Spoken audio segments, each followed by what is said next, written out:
ఆత్మీయులైన ప్రేక్షకులకు నమస్కారం. నేను డాక్టర్ చిరుమామిళ్ళ మురళీ మనోహర్. ఈ కార్యక్రమంలో ఒక ముఖ్యమైన విషయాన్ని మనం తెలుసుకోబోతున్నాం. ఇదే కాళ్ళల్లో వాపు తయారవటం, ఎడిమా తయారవటం.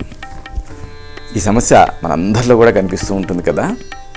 ఈ సమస్య కనిపిస్తున్నప్పుడు బాధితులు బాగా కంగారు పడతారు, టెన్షన్ పడతారు. అయితే ఇలా టెన్షన్ పడాల్సిన పని లేదు. ముందు జాగ్రత్తగా ఇలాగా ఈ కాళ్ళ వాపుకి కారణం ఏమిటి అనేది మనం విశ్లేషించుకోవాలి. ఆ తర్వాత ఆ కారణాలు బోధపడతాయి కదా, దానికి అనుగుణంగా జాగ్రత్తలు తీసుకోవాలి. చక్కని గృహ చికిత్సలు ఉన్నాయి, అలాగే ఆయుర్వేద ఔషధాలు ఉన్నాయి. వీటితో ఈ సమస్యను పూర్తిగా తగ్గించుకోవచ్చు. అయితే ఈ కారణాలు ఎలా బోధపడతాయి అంటే, మిమ్మల్ని మీరే ప్రశ్నించుకోవటం ద్వారా మీకు సమాధానాలు వస్తాయి. ఆ సమాధానాలే ఈ కాళ్ళ వాపుకి కారణాలు. కాబట్టి ఇలా కాళ్ళ వాపు తయారైనప్పుడు జాగ్రత్తగా మీ కాళ్ళ మీద ఏమన్నా సిరల్ లాంటివి తేలాయా అనేది అబ్జర్వ్ చేయండి.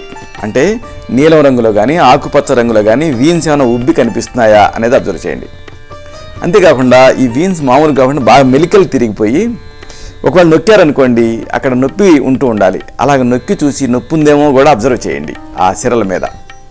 అప్పుడు ఈ కాళ్ళ వాపుకి కారణం ఏమిటి అంటే, మీ సిరలు ఉబ్బిపోయి మెలికలు తిరగటం అయి ఉండొచ్చు. ఈ స్థితిని వైద్య పరిభాషలో వేరికోస్ వీన్స్ అంటారు. ఇక మరొక ప్రశ్న, ఈ కాళ్ళ వాపు ఉంటుంది కదా, ఈ వాచిన చోట మీరు కొంచెం స్పర్శించి చూడండి. ఎర్రగా వేడిగా ఉంటుందా అనేది అబ్జర్వ్ చేయండి. ఒకవేళ వేడిగా కనుక ఉంటూ ఎర్రగా కనిపిస్తూ ఉంటే ఆ వాపుకి కారణం ఇన్ఫెక్షన్ అయి ఉండొచ్చు. అలాగే మరొక విషయం, వాపుతో పాటు కాళ్ళ పిక్కలలో నొప్పి కూడా ఉందా అనేది అబ్జర్వ్ చేయండి. అంటే పిక్కలంటే కాఫ్ మజిల్స్ ఉంటాయి కదా, వెనక పిక్కలు. వాపుతో పాటు ఆ పిక్కలలో నొప్పి ఉందా అనేది అబ్జర్వ్ చేయండి. ఉంటే అప్పుడు ఆ కాళ్ళ వాపుకి కారణం సిరలలో అడ్డంకులు ఏమన్నా ఏర్పడి ఉండొచ్చు. అంటే డీప్ వీన్ థ్రాంబోసిస్ అనేది జరిగి ఉండొచ్చు. అంటే వీన్స్ లోపల ఈ గడ్డలు తయారై ఉండొచ్చు, డీవీటీ అంటారు. అలాగే మరొక విషయం, మీ ఉదర ప్రదేశం ఉబ్బెత్తుగా బిగుతుగా ఉంటుందా సమాంతరంగా ఈ కాళ్ళ వాపుతో పాటు అనేది అబ్జర్వ్ చేయండి. కాళ్ళ వాపు ఉన్నప్పుడు ఈ ఉదరాన్ని కూడా గమనించాలి, పొట్టని. అక్కడ ఉబ్బెత్తుగా బిగుతుగా ఉంటే మామూలుగా దానికి కారణం గర్భధారణ నుంచి ఈ పొట్ట భాగంలో ఏమైనా పెరుగుదలలు తయారవటం వరకు ఏదైనా కావచ్చు. అలాగే మరొక విషయం, రెండు కాళ్ళల్లో కూడా వాపులు తయారవుతున్నాయా అనేది అబ్జర్వ్ చేయండి. వాటితో పాటుగా ఆయాసం కూడా ఉందా అనేది అబ్జర్వ్ చేయండి. కాళ్ళ వాపు ఉన్నప్పుడు యూనిలేటర్లుగా కాకుండా బైలేటర్లుగా వాపు ఉందా, ఉండడంతో పాటు ఆయాసం కూడా ఉందా అనేది అబ్జర్వ్ చేయండి. ఉంటే దానికి కారణం ఈ గుండె కండరాలు బలహీనపడి ఉండొచ్చు. అంటే హార్ట్ ఫెయిల్యూర్ అనేది జరిగి ఉండొచ్చు. ఇక మరొక విషయం, ఈ కాళ్ళ వాపు ఉన్నప్పుడు ఒక్కసారి వెనక్కి వెళ్ళి ఆలోచించండి. ఏదన్నా అలోపతిక్ డ్రగ్స్ వాడుతున్నారా అనేది గుర్తు తెచ్చుకోండి. ఒకవేళ అలా వాడుతూ ఆ తర్వాత కాలంలో ఈ కాళ్ళ వాపు ఉంటే దానికి కారణం ఆ మందుల తాలూకు దుష్ఫలితాలు అన్నమాట. అంటే ఈ బీపీ మందులకి కొన్నిటికి ఇలాగా కాళ్ళ వాపును తయారు చేసే తత్వం ఉంటుంది. ఇక మరొక విషయం, కాళ్ళ వాపుతో పాటు ముఖం కూడా ఉబ్బరించిందా అనేది అబ్జర్వ్ చేయండి. ఒకవేళ అలాగా కేవలం కాళ్ళ వాపే కాకుండా అనుబంధంగా ముఖం కూడా ఉబ్బరించుంటే ఆ కాళ్ళ వాపుకి కారణం ఎలర్జీలు అయి ఉండొచ్చు. అలాగే మరొక విషయం, పాదాల వాపుతో పాటు ఈ కళ్ళని గమనించుకోండి, అద్దంలో చూసుకొని ఈ కళ్ళు పసుపు పచ్చగా ఏమన్నా మారాయా అనేది అబ్జర్వ్ చేయండి. అప్పుడు ఆ కాళ్ళ వాపుకి కారణం కాలేయ సమస్యలు అయి ఉండొచ్చు. అంటే లివర్ ఫెయిల్యూర్ ఇలాంటివి జరిగి ఉండొచ్చు. అలాగే మరొక విషయం, మీకు లోపల ఎప్పుడు చలిగా అనిపిస్తూ ఉంటుందా, అలాగే మీ ప్రమేయం లేకుండా ఏమైనా బరువు పెరుగుతున్నారా ఈ కాళ్ళ వాపు ఉన్నప్పుడు అనేది అబ్జర్వ్ చేయండి. అలాగా అంటే మీరేమీ శ్రమ పడకుండా, అంటే మీరు ఎంత కఠోరంగా ఈ ఆహారం మీద నియంత్రణ విధించుకున్నప్పటికీ కూడా బరువు పెరుగుతూ ఉంటే, అలాగే మీ కాళ్ళలో వాపు ఉంటే, అలాగే లోపల మీకు ఎప్పుడు చలిగా ఉంటూ ఉంటే, అప్పుడు దానికి కారణం ఈ థైరాయిడ్ గ్రంథి చురుకుదనం తగ్గి ఉండొచ్చు. అంటే హైపోథైరాయిడిజం అయి ఉండొచ్చు. అలాగే ఇక ఈ కాళ్ళ వాపు ఉన్నప్పుడు జనరల్గా మీ ఫుడ్ను ఒకసారి గమనించండి. అంటే మీరు ఏమన్నా ఈ డైట్ విషయంలో అశ్రద్ధగా ఉన్నారా, మంచి పోషకాహారాన్ని తీసుకోవటం లేదా అనేది అబ్జర్వ్ చేయండి. ఒకవేళ అలా తీసుకోకపోతే దానికి కారణం కాళ్ళ వాపు కారణం ఈ పౌష్టికాహార లోపం అయి ఉండొచ్చు, మాల్న్యూట్రిషన్ అయి ఉండొచ్చు. అలాగే మరొక ముఖ్యమైన విషయం, ఫలానా అంటూ ప్రత్యేకమైన కారణం అంటూ ఏది బోధపడకుండా ఈ మూత్రం ఈ పరిమాణం ఉంటుంది కదా, మోతాదులో మార్పు అంటే బాగా తగ్గిపోయిందా మూత్రం అనేది గమనించండి. ఒకవేళ అలాగా ఈ మూత్ర విసర్జన తగ్గిపోతే కాళ్ళవాపు ఉంటే దానికి కారణం మూత్రపిండాల వ్యాధులు ఏమన్నా వచ్చి ఉండొచ్చు, అంటే కిడ్నీ ఫెయిల్యూర్లు ఇలాంటివి జరిగి ఉండొచ్చు. అలాగే మరొక విషయం, ఈ కాళ్ళవాపు ఉన్నప్పుడు జ్వరం కూడా అనుబంధంగా ఉందా అని అబ్జర్వ్ చేయండి.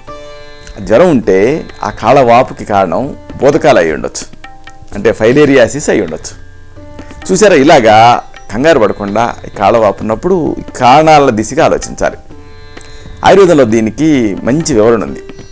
శరీరంలో ఏర్పడేటువంటి వాపుని ఆయుర్వేదం 2 పదాలతో చెప్పింది. ఒకటి ఏంటంటే శోధ, 2 సోఫా. రక్తం లోపల లసిక అనే ద్రవ పదార్థం ఈ కణజాలాల మధ్య ఒకవేళ సంచితమైంది అనుకోండి, మామూలుగా ఈ ద్రవ పదార్థం కణాల్లో ఉండాలి, తప్పించుకొని కణాల మధ్య చేరితే అప్పుడు ఈ శోధ అనేది వస్తుంది. ఇది ఒక కఫ ప్రధానమైనటువంటి లక్షణం. కాళ్ళవాపు అనేది ప్రతి వాళ్ళలో కూడా మనలో ఎప్పుడొకప్పుడు కనిపిస్తూనే ఉంటుంది. ఇంతకు ముందు అనుకున్నట్టుగా ఇతరత్ర ఆరోగ్యంగా ఉన్నప్పుడు కాళ్ళు వాస్తే దాన్ని అంతగా కంగారు పడాల్సిన పని లేదు. దాని గురించి అదేదో ఈ జీవక్రియ సంబంధమైనటువంటి అంశం కింద అనుకోవాలి. అంటే మెటబాలిక్ రిలేటెడ్ డిజార్డర్ అయి ఉండొచ్చు. అంటే రకరకాల సందర్భాలకు అనుగుణంగా సహజంగా కనిపించేటువంటి లక్షణం ఇది. ఉదాహరణకు కాలు బెణికింది అనుకోండి, మీకు వెంటనే ఆ చీలమండలో ఆ యాంకిల్ జాయింట్లో వాపు తయారవుతుంది కదా. ఎందుకంటే అది శరీరపు ప్రతిచర్య, ఒక కాంపెన్సేటరీ మెకానిజం. అలాగే కొంతమంది మహిళల్లో చూస్తూ ఉంటాం, బహిష్టికి ముందు పాదాల వాపు వస్తూ ఉంటుంది, ఎందుకంటే హార్మోన్స్లో తేడాలు వస్తాయి కాబట్టి. ఇంకా జర్నీస్లో కూడా చాలామందికి వాపు తయారవుతూ ఉంటుంది, ముఖ్యంగా ఫ్లైట్ జర్నీస్లలో. ఎందుకంటే ఈ క్యాబిన్లలో ఒత్తిడి తగ్గిపోతుంది, దాంతో ఆ కణజాలాల మధ్య ఉండేటువంటి ద్రవం అంతా బయటకు వచ్చేస్తుంది. అలాగే బస్ జర్నీలలో కూడా వస్తుంది. రాత్రి అంతా బస్సులో కూర్చుంటారు, రాత్రి బాగానే ఉంటాయి, ఈ చెప్పులు విడిచేసేసి కూర్చుంటారు. చెప్పులు తొడుక్కుందాం అన్నప్పుడు ఉదయం పూట పట్టవు, కాళ్ళు వాచిపోతాయి, ఎందుకంటే కదిలించం కాబట్టి కాళ్ళని. అలాగే ఇక సీజనల్కి కూడా వేసవి కాలంలో చాలామందికి కాళ్ళలో వాపులు తయారవుతూ ఉంటాయి, ఎందుకంటే వేడి వాతావరణంతో ఈ సిరలు ఉబ్బుతాయి. ఉబ్బటం వల్ల ఈ ఎక్కువ మొత్తాలలో లింఫ్ ద్రవం అనేది ప్రవహిస్తూ ఉంటుంది, దాంతో కాళ్ళవాపు ఉంటుంది ఎండాకాలం. కాళ్ళవాపు అనేది ఇలాగా ఈ జీవక్రియ సంబంధమైనటువంటి అంశం అయినప్పుడు పెద్దగా కంగారు పడాల్సిన పని ఉండదు. కాళ్ళని కాస్త ఎత్తులో ఉంచితే సరిపోతుంది, అంటే మన గుండె లెవెల్కి ఉంచితే సరిపోతుంది. ఇంకా అవసరం అనుకుంటే బార్లీ వాటర్ తాగొచ్చు, సగ్గుబియ్యం జావ తాగొచ్చు, చెరుకు రసం మంచి డయూరిటిక్, దీన్ని తీసుకోవచ్చు. అలాగే ధనియాలని చన్నీళ్ళలో నానబెట్టి పిసికి ఆ నీళ్ళని వడపోసుకొని తాగొచ్చు. ఇలా ఇవన్నీ మూత్రాన్ని జారీ చేసేటటువంటి ఆహారాలు, వీటిని తీసుకుంటే సరిపోతుంది. అయితే ఈ పాదాల వాపుకి ఇలాగ చిన్న చిన్న కారణాలు కాకుండా ఒకసారి సీరియస్ వ్యాధులు కూడా కారణమయ్యే అవకాశం ఉంది. కాబట్టి సమస్యను అన్ని కోణాల నుంచి మనం విశ్లేషించుకోవాలి. కాళ్ళ వాపుకి దారితీసేటువంటి ఈ కారణాన్ని వరుసగా మనం విశ్లేషించుకుందాం. మొట్టమొదటి కారణం ఈ కాళ్ళ వాపుకి సిరలలో వాపు తయారవటం, అంటే సిరలు ఉబ్బి మెలికలు తిరగటం. దీన్నే వేరికోజ్ వీన్స్ అంటాం. గుండెకి రక్త సరఫరా జరగాలి కదా, ఈ రక్తాన్ని చేరవేసేటటువంటి రక్తనాళాలని, అంటే మామూలుగా గుండె నుంచి బయటకు వచ్చే వాటిని ఏమో ధమనులు అంటారు, గుండె వైపు వచ్చే వాటిని సిరలు అంటారు. ఇలాగా ఒకవేళ ఈ సిరలు అంటే వీన్స్ ఇవి ఒకవేళ వ్యాధిగ్రస్తమే అనుకోండి, కాళ్ళ మీద ఉబ్బెత్తుగా కనిపిస్తుంది అనుకోండి, అప్పుడు మహా అసహజంగా అసౌకర్యంగా అనిపిస్తూ ఉంటుంది. మొదట ఇవి కాళ్ళ పిక్కల మీద మీకు ప్రస్ఫుటంగా కనిపిస్తాయి, ఈ వేరికోజ్ వీన్స్ అనేవి. తర్వాత క్రమంగా చీలమండ దగ్గరికి వ్యాపిస్తాయి, అలాగా సాలెగూడులాగా కనిపిస్తాయి. ఇలా సాధారణంగా డెలివరీ టైంలో లేకపోతే ప్రెగ్నెన్సీ టైంలో కనిపిస్తూ ఉంటాయి. ఎందుకు అంటే వీనస్ రిటర్న్ ఉండదు, పొట్ట లోపల పిండం పెరుగుతూ ఉంటుంది కాబట్టి ఆ రక్తనాళాలు అనేవి ఉదరం నుంచి ప్రయాణం చేయాలి కాబట్టి గుండె వైపుకి, అక్కడ ఒత్తిడి పడుతుంది కాబట్టి ఈ సిరలు ఉబ్బుతాయి. అలాగే స్థూలకాయలలో కూడా ఇది జరుగుతూ ఉంటుంది. ఇంకా చెప్పాలంటే ఉదరంలో ఇలా పొట్టలో ఒత్తిడి పెరిగే అన్ని స్థితుల్లో కూడా సిరల్లో వాపు అనేది కనిపిస్తూ ఉంటుంది, వేరికోజ్ వీన్స్ అనేవి వస్తూ ఉంటాయి. ఎందుకంటే ఈ ఒత్తిడితో సిరలు ఉబ్బెత్తుగా తయారవుతాయి, మెలికలు తిరుగుతాయి. ఇంకా ఇదే కాదు, ఒక్కోసారి లివర్ సిరోసిస్ అంటే కాలేయంలో నార్లాంటి కణజాలం తయారవుతూ ఉంటుంది. ఈ స్థితిలో కూడా ఇలా జరుగుతూ ఉంటుంది, అంటే వేరికోజ్ వీన్స్ తయారవుతూ ఉంటాయి. అలాగే హార్ట్ ఫెయిల్యూర్లో కూడా జరుగుతాయి, ఎందుకంటే గుండె కండాలు వైఫల్యం చెంది ఈ రక్తాన్ని పీల్చుకోలేవు. దీంతో ఈ రక్తం అనేది ఎక్కడిదక్కడ సంచితమై వేరికోజ్ వీన్స్ లాగా కనిపిస్తుంది. ఈ వ్యాధులలో రక్తం నుంచి కొంత ద్రవాంశం ఈ చుట్టుపక్కల కణాల్లోకి స్రవిస్తుంది. స్రవించిన తర్వాత అక్కడ ఉండదు కదా, భూమి ఆకర్షణ శక్తి కారణంగా ఈ చీలమండల దగ్గరికి దిగుతుంది. దీంతో కణజాలాల మధ్య ఈ రక్తం సంచితం అవుతుంది. రక్తనాళాల్లో ఒత్తిడి పెరుగుతుంది కాబట్టి ఈ రకంగా జరుగుతూ ఉంటుంది. కాబట్టి అవి మనకి వేరికోజ్ వెయిన్స్లా కనిపిస్తూ ఉంటాయి. కాళ్ళవాపు దానికి అనుబంధ లక్షణంగా కాళ్ళ మీద సిరలు తేలి ఉండటం, ఇలాగ ఈ రెండింటిని బట్టి దీన్ని మనం వేరికోజ్ వెయిన్స్ కింద గుర్తించవచ్చు. ఇదే స్థితి చాలా కాలం కొనసాగింది అనుకోండి, అప్పుడు పాదాలు క్రమంగా నలుపు రంగులోకి మారతాయి.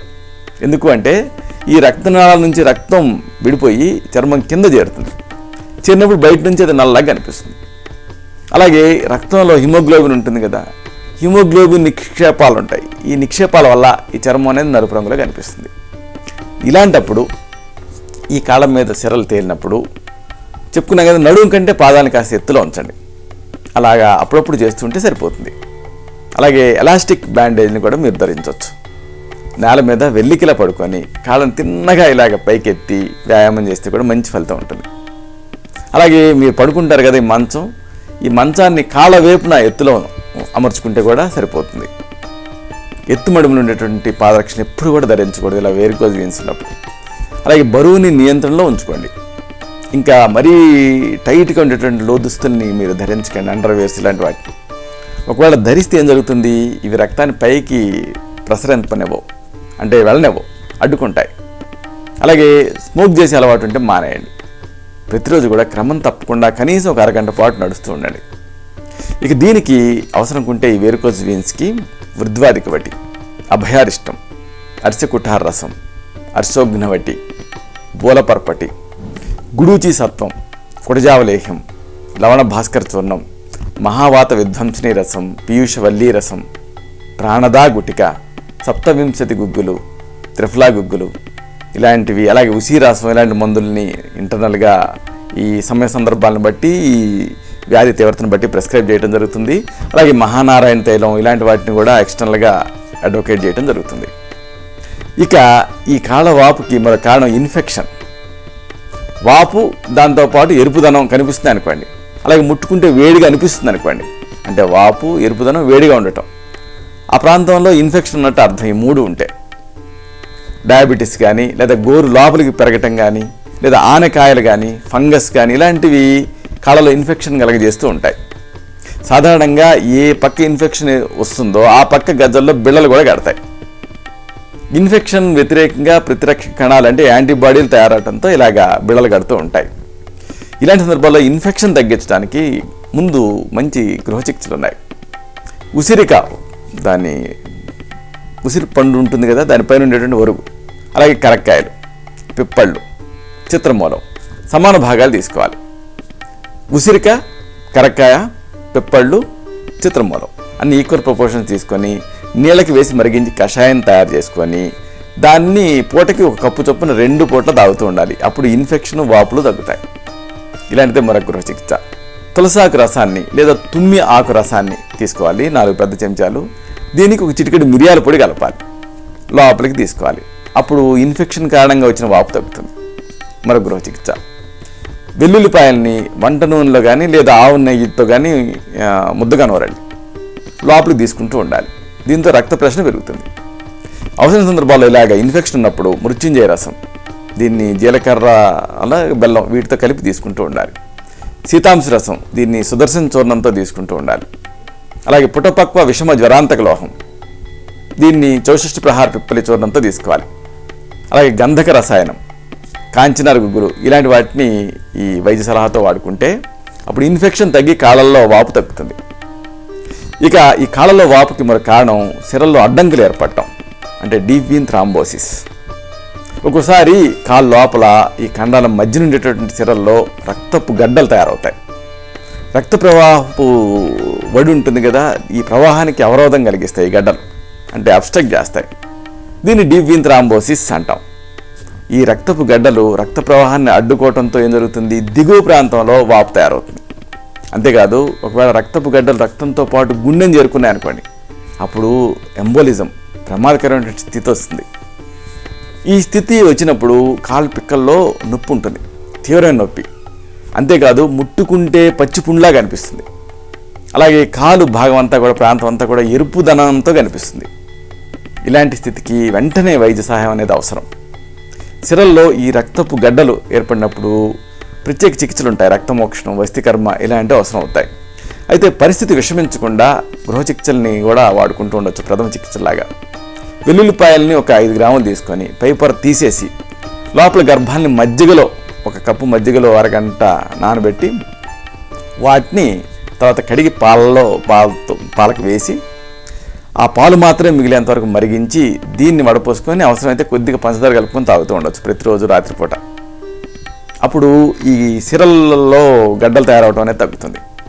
అలాగే కరివేపాకుని ఎండబెట్టి పొడి చేసుకొని అన్నంతో కానీ మజ్జిగతో కానీ పూటకు చెంచాడు చొప్పున ప్రతిరోజు 2 పూట్ల తీసుకుంటూ ఉంటే కూడా ఫలితం ఉంటుంది. అవసరమైతే ఇలాగ డీప్ వెయిన్ థ్రాంబోసిస్లో లసునాది బట్టి, నౌక గుగ్గులు, పునర్నవాది గుగ్గులు, మేధోహార విడంగాది లోహం ఇలాంటి వాటిలో అనువైన దాన్ని ప్రిస్క్రైబ్ చేయాల్సి ఉంటుంది. ఇక ఈ కాళ్ళవాపుకి మరో కారణం ఉదర భాగంలో ఏమన్నా పెరుగుదల తయారవటం, అలాగే గర్భధారణ లాంటివి. ఉదర భాగంలో ఒత్తిడిని పెంచే అన్ని సందర్భాలు కూడా కాళ్ళవాపును కలగజేస్తూ ఉంటాయి. రక్తం పూర్తి స్థాయిలో గుండెకి చేరలేదు కాబట్టి ఇలా జరుగుతూ ఉంటుంది. దీనికి స్పష్టమైన ఉదాహరణ ప్రెగ్నెన్సీ. అంతేకాదు అండాశయంలో ఒక గడ్డలు పెరిగాయనుకోండి, లేదా కాలేయం వ్యాధిగ్రస్తమైందనుకోండి, అంటే లివరు, అప్పుడు కూడా ఇలాగా కాళ్ళవాపు వస్తూ ఉంటుంది. మూత్రపిండాల వ్యాధులలో కూడా ఈ కాళ్ళవాపు అనేది సర్వసాధారణంగా కనిపిస్తూ ఉంటుంది. ఎందుకంటే వ్యాధికి గురైన మూత్రపిండాలు శరీరం లోపల నుండి ద్రవాంశాన్ని పూర్తిగా బయటికి పంపించలేవు. దీంతో కాళ్ళవాపు కనిపిస్తూ ఉంటుంది. ఈ కారణాలన్నింటినీ దృష్టిలో ఉంచుకోవాలి. ప్రెగ్నెన్సీ టైంలో కాళ్ళు వాచి అనుకోండి, బీపీని కంట్రోల్ చేయడం అవసరం. ఇక ఇతర సందర్భాలలో రక్త పరీక్ష, మూత్ర పరీక్షలు అవసరం అవుతాయి. దాన్ని బట్టి కారణాన్ని కనుక్కొని ట్రీట్ చేయాల్సి ఉంటుంది. ఇక ఈ కాళ్ళవాపుకి మరో కారణం గుండె కండాలు బలహీనపడిపోవటం, అంటే హార్ట్ ఫెయిల్యూర్. 2 కాళ్ళల్లోనూ వాపులు తయారవడంతో పాటు ఆయాసం కూడా ఉందనుకోండి, మీ వాపు అబ్జర్వ్ చేయండి, కాళ్ళవాపుని 2 కాళ్ళల్లోనూ వాపు తయారవ్వాలి, అలాగే ఆయాసం ఉండాలి. అప్పుడు గుండె పనితీరులో లోపం అనేది ఏమన్నా ఏర్పడి ఉండొచ్చు. ఈ గుండె సమర్థవంతంగా పనిచేయనప్పుడు ఏం జరుగుతుంది, రక్త సరఫరా అనేది మందగిస్తుంది.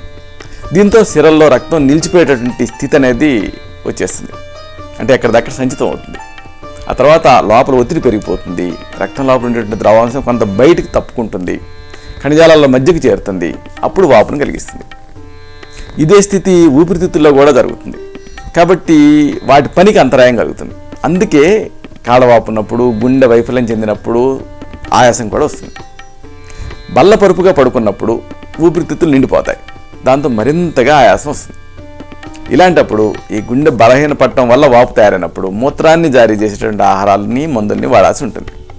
అలాగే గుండెని స్ట్రెంథన్ చేసేటువంటి మందుని కూడా ప్రిస్క్రైబ్ చేయాల్సి ఉంటుంది. ఈలోపు ప్రథమ చికిత్సగా కొన్ని గృహ చికిత్సలు ఉంటాయి. అల్లం ముద్దని ఒక చెంచాడు తీసుకొని ఒక 2 చెంచాల బెల్లంతో కలిపి రోజు 2 సార్లు తీసుకుంటూ ఉండాలి. దీంతో ఈ హార్ట్ ఫెయిల్యూర్లో మంచి ఉపయోగం జరుగుతుంది, కాళ్ళవాపు తగ్గుతుంది. అలాగే శుద్ధ శిలాజిత్ని ఒక చిటికెడు మోతాదుగా త్రిఫలా కషాయం తయారు చేసుకొని 1 కప్పు దానికి అనుపానంగా తీసుకోవాలి. అలాగే ఈ కాళ్ళవాపు తయారైనప్పుడు హార్ట్ ఫెయిల్యూర్ వల్ల నేలవేము, శొంఠి వీటిని సమాన భాగాలు తీసుకొని ముద్దగా నూరి పూటకి ఒక 1/2 చెంచాడు మోతాదుగా 2 పూట్ల అటుకు మామిడి కషాయంతో, ఒక 1 కప్పు అటుకు మామిడి కషాయంతో తీసుకుంటూ ఉంటే కూడా ఫలితం ఉంటుంది. ఇది కాలేజంత ఉబ్బు రోగాలలో బాగా పనిచేస్తుంది. ఇక అటుకు మామిడి రసాన్ని ఒక 1 కప్పు సిద్ధం చేసుకొని దీని లోపలికి తీసుకుంటూ ఉండాలి. మూత్రపిండాల వ్యాధులలో వచ్చేటటువంటి నంజు వ్యాధి మీద బాగా పనిచేస్తుంది. అలాగే ఒక హార్ట్ రిలేటెడ్ వాపు అనుకోండి, తెల్లమద్ది పట్ట, దీన్ని పొడి చేసి పూటకి ఒక 1/2 చెంచాడు చొప్పున పాల కలిపి తీసుకుంటూ ఉండాలి. తాజాగా దొరికితే దంచి రసం తీసి కూడా దీన్ని ఒక 1/2 కప్పు చొప్పున 2 పూట తాగొచ్చు. ఇలాగా హార్ట్ రిలేటెడ్ ఎడిమాలో అర్జునారిష్టం, దశమూలారిష్టం, పునర్నవాసం, పునర్నవాది మండూరం, ఆరోగ్య వర్ధినివటి, చంద్రప్రభావటి, దుగ్ధవటి, గోక్షరాది గుగ్గులు, గోక్షరాది చూర్ణం, గుడపిప్పలి, కర్పూర శిలాజిత్ భస్మం, ప్రాణదా గుటిక, శతావరి ఘృతం, శతావరి లేహ్యం, సోధారి మండూరం, సుకుమార ఘృతం, సుకుమార రసాయనం ఇలాంటి వాటి అనువైన దాన్ని మీ తత్వాన్ని బట్టి, నాడిని బట్టి ప్రిస్క్రైబ్ చేయాల్సి ఉంటుంది. ఇక కాళ్ళవాపుకి మరో కారణం మందుల దుష్ఫలితాలు. ఈస్ట్రోజన్ లాంటి హార్మోన్లు, గర్భనిరోధక మాత్రలు ఇవన్నీ కూడా, అలాగే కీళ్ళ నొప్పిని తగ్గించడానికి వాడేటువంటి యాంటీ ఇన్ఫ్లమేటరీ డ్రగ్స్, అలాగే రక్తపోటును తగ్గించడానికి వాడే బీపీ మందులు, వీటన్నిటికీ కూడా ఈ ఆయాసాన్ని అలాగే కాళ్ళవాపుని కలిగించే నైజం ఉంటుంది. కాబట్టి జాగ్రత్త పడాలి. అలాగే ఈ కాళ్ళవాపుకి మరో కారణం ఎలర్జీలు. కాళ్ళవాపుతో పాటు మొహం ఉబ్బటం అనేది సామాన్యంగా జరగదు. ఒకవేళ అలాగా మొహం కూడా ఉబ్బిందనుకోండి, అప్పుడు ఎలర్జీలు అయి ఉండొచ్చు. లేదా ఈ గుండెని కప్పించేటువంటి పొర ఏదన్నా వ్యాధిగ్రస్తం అయి ఉండొచ్చు. లేదా థైరాయిడ్ గ్రంథి పనితీరు మందగించి ఉండొచ్చు. ఇలాంటి వాటి గురించి ఆలోచించాలి. ఎలర్జీ వల్ల కాళ్ళు వాపు వస్తే ఎలర్జీలకి కారణం కనుక్కోవాలి, వాటిని వదిలేయాలి. అలాగే ఎలర్జీని నియంత్రించడానికి ఆయుర్వేదంలో విరేచన కర్మం చేస్తాం. దీనితో ఈ మంచి ఫలితం ఉంటుంది. ఇక ఇతర కారణాలతో ఎలర్జీ వస్తున్నప్పుడు ఆ కారణాన్ని కనుక్కొని తగ్గించుకోవాలి. ఇక ఈ కాళ్ళవాపుకి మరో కారణం కాలేయం అనేది వ్యాధిగ్రస్తం అవటం, అంటే లివర్ ఫెయిల్యూర్ జరగటం. పురుషులలో కాలేయం వ్యాధిగ్రస్తం అయినప్పుడు ఈ పాదాల వాపుతో పాటు ఈ కళ్ళు పసుపచ్చగా కనిపిస్తాయి. అలాగే రొమ్ముల వృద్ధి కనిపిస్తుంది పురుషులలో. అలాగే ముఖం మీద వెంట్రుకలు రాలిపోతూ ఉంటాయి. అలాగే వృషణాలు కుంచుకుపోతూ ఉంటాయి. లైంగిక స్తబ్దత వస్తుంది. చేతుల్లో వణుకు ఇలాంటివి కూడా కనిపిస్తాయి. ఇలాగ ఈ కాలేయ వ్యాధులు ఉన్నప్పుడు దీనికి మంచి చికిత్సలు ఆయుర్వేదంలో ఉన్నాయి. ఈ బలాబలాలను బట్టి తగిన మోతాదుని తగిన రీతిలో ఇస్తే ఈ కాలేయ సంబంధ సమస్యలు తగ్గి కాళ్ళ వాపు తగ్గుతుంది. అంటే అవిపత్తికర చూర్ణం, భృంగరాజాశ్వం, చంద్రప్రభావటి, ధాత్రీలోహం, ద్రాక్షాది రసాయనం, గుడూచి సత్వం, జంబీరాది పానకం, పంచతిక్త క్వాద చూర్ణం, పిప్పల్యాది లోహం, పునర్నవాది మండూరం, శిలాజిత్వాది వటి, సప్తామృత లోహం, అలాగే తాప్యాది లోహం, ఇలాంటి వాటిలో అనువైన దాన్ని ప్రిస్క్రైబ్ చేయాల్సి ఉంటుంది. ఇక ఈ కాళ్ళవాపుకి మరో కారణం థైరాయిడ్ గ్రంథి చురుకుదనం తగ్గిపోవటం, అంటే హైపోథైరాయిడిజం. మీకు లోపల లోపల చల్లగా అనిపిస్తూ మీ ప్రమేయం లేకుండానే బరువు పెరగటం అనే లక్షణాలు ఉన్నాయనుకోండి, అప్పుడు ఈ హైపోథైరాయిడిజంని ఆలోచించాలి. మామూలు వాపులో అయితే మీరు నొక్కారనుకోండి గుంట పడుతుంది. కానీ ఈ థైరాయిడ్ గ్రంథి పనితీరు మందగించినప్పుడు ఒకవేళ కాళ్ళలో వాపు వస్తే నొక్కినప్పుడు గుంట పడదు. అలాగే చర్మం దళసరిగా ఉంటుంది. ఇది ముఖ్యమైన లక్షణం ఈ హైపోథైరాయిడిజానికి. ఈ హైపోథైరాయిడిజం ఉన్నప్పుడు అపతర్పణ చికిత్సలు అనేవి అవసరం అవుతాయి. ఈ చికిత్సలు ఏం చేస్తాయి? శరీరపు పనితీరుని తిరిగి వేగవంతం చేస్తాయి. విరేచన కర్మ, లేఖన ప్రధానమైన ఔషధాలు ఇలాంటి వాటిని ప్రిస్క్రైబ్ చేస్తూ ఉంటాం. దీనికి గృహచికిత్సగా ఐరన్ ఎక్కువగా ఉండేటువంటి ఆహార పదార్థాలు, అంటే సముద్రపు చేపలు, ఉల్లిపాయలు, బంగాళదుంపలు, పిల్లిపేచర గడ్డలు ఇలాంటి వాటిని ఎక్కువ తీసుకుంటూ ఉండాలి. అలాగే థైరాయిడ్ గ్రంథి చురుకుదనాన్ని తగ్గించేలా చేసే ఆహార పదార్థాలు ఉంటాయి, వాటిని కనిపెట్టి మానేయాలి. అంటే క్యాబేజీ, మెంతికూర, క్యాలీఫ్లవరు, మొక్కజొన్నలు, చిలకడ దుంపలు, తోటకూర ఇలాంటి వాటిని తీసుకోకూడదు. అలాగే విటమిన్ బి కాంప్లెక్స్ ఉండేటువంటి ఆహారాలు, అంటే తృణధాన్యాలు, గింజలు, విటమిన్ ఏ ఉండేటువంటి ఆహారాలు, అంటే ముదురు ఆకుపచ్చ రంగులో ఉండేటువంటి ఆకులు బాగా తీసుకుంటూ ఉండాలి. పసుపచ్చ రంగులో ఉండేటువంటి పండ్లు బాగా తీసుకుంటూ ఉండాలి. ఇక దీనికి హైపోథైరాయిడిజం ఉన్నప్పుడు దాన్ని తగ్గించడానికి ఆరోగ్యవర్ధిని వటి, చంద్రప్రభావటి, గోక్షాది గుగ్గులు, కాంచనార గుగ్గులు, సప్తామృత లోహం ఇలాంటి వాటిలో అనువైన దాన్ని ప్రిస్క్రైబ్ చేయాల్సి ఉంటుంది. ఇక ఈ కాళ్ళవాపుకి మరో కారణం పౌష్టికాహార లోపం, మాల్న్యూట్రిషన్. ప్రోటీన్లన్నీ ఎక్కువ తీసుకోలేదనుకోండి కాళ్ళవాపులు తయారవుతాయి. ఎందుకు? రక్తంలో ప్రోటీన్ పదార్థంతో తయారయ్యే ఆల్బుమిన్ తగ్గుతుంది. తగ్గటం వల్ల ఈ ద్రవాంశాలు రక్తాన్ని అంటిపెట్టుకొని ఉండలేవు. ఇవి రక్తనాళాల ద్వారా ఈ శరీరం లోపలికి తప్పించుకుంటాయి, కణజాలాల మధ్యకి చేరతాయి, వాపు తయారవుతుంది. మాంసాహారంలో ప్రోటీన్లు ఎక్కువ ఉంటాయి కాబట్టి ఒకవేళ మీరు మాంసాహారులు అయితే మాంసాహారాన్ని తగినంతగా తీసుకోవచ్చు. శాకాహారులు అనుకోండి, బఠానీలు, మునగాకు, పుట్టగొడుగులు, సోయా చిక్కుళ్ళు, వేరుశనగలు వీటిని తీసుకోవచ్చు. వీటిలో ఎక్కువ మొత్తాలలో ప్రోటీన్స్ ఉంటాయి. ఇక ఈ కాళ్ళవాపుకి మరో కారణం మూత్రపిండాల వ్యాధులు, అంటే కిడ్నీ ఫెయిల్యూర్ ఇలాంటివి రావటం. కిడ్నీలు వ్యాధిగ్రస్తం అనుకోండి, రక్తహీనతతో పాటు ఈ మూత్ర పరిమాణం బాగా తగ్గిపోతుంది, లేదా బాగా పెరగటం కూడా జరగవచ్చు. ఇలాంటి సందర్భాల్లో కాళ్ళవాపు వస్తూ ఉంటుంది. ఇలాంటి సందర్భాల్లో చంద్రప్రభావటి, వంగభస్మం, తర్పగంధాది గుళిక, దేవదూర్వాదారిష్టం, పునర్నవారిష్టం, త్రివిక్రమ రసం, శ్వేతపర్పటి, వరుణాది క్వాదం ఇలాంటి వాటిలో ఒకదాన్ని ప్రిస్క్రైబ్ చేయాల్సి ఉంటుంది. ఇక ఈ కాళ్ళవాపుకి మరో కారణం బోధకాలు, ఫైలేరియాసిస్. ఈ కాళ్ళకి సంబంధించిన వాపు అంటంతోనే చాలామందికి బోధకాలు మనసులో మెదులుతూ ఉంటుంది. కానీ నిజానికి ఈ వ్యాధిలో మొదట తీవ్రమైనటువంటి జ్వరం, అంటే బోధవ్యాధిలో మొదట జ్వరం వస్తుంది.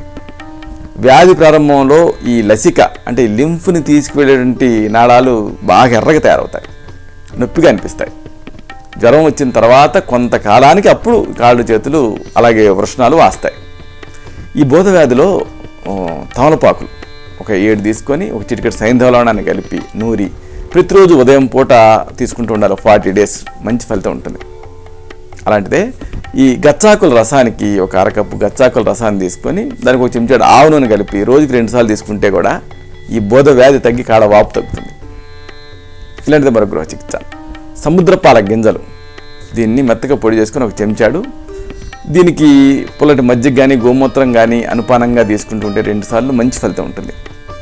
ఇలాంటిది బోధ వ్యాధిని తగ్గించే మరొక గృహ చికిత్స. బర్రెంక ఆకులు, దీన్ని మెత్తగా దంచి రసం తీసి ఒక అరకప్పు ఈ రసాన్ని 2 పూటలు తాగుతూ ఉండాలి. ఇలాంటిది మరొక చికిత్స. కరక్కాయల్ని ఆముదంలో దోరగా వేయించాలి. పూటకి చెంచాడు మోతాదుగా వేడి నీళ్లతోటి, ఒక గ్లాస్ వేడి నీళ్ళతో తీసుకుంటూ ఉండాలి, లేదా పాలతో కూడా తీసుకోవచ్చు, 1 కప్పు పాలతో.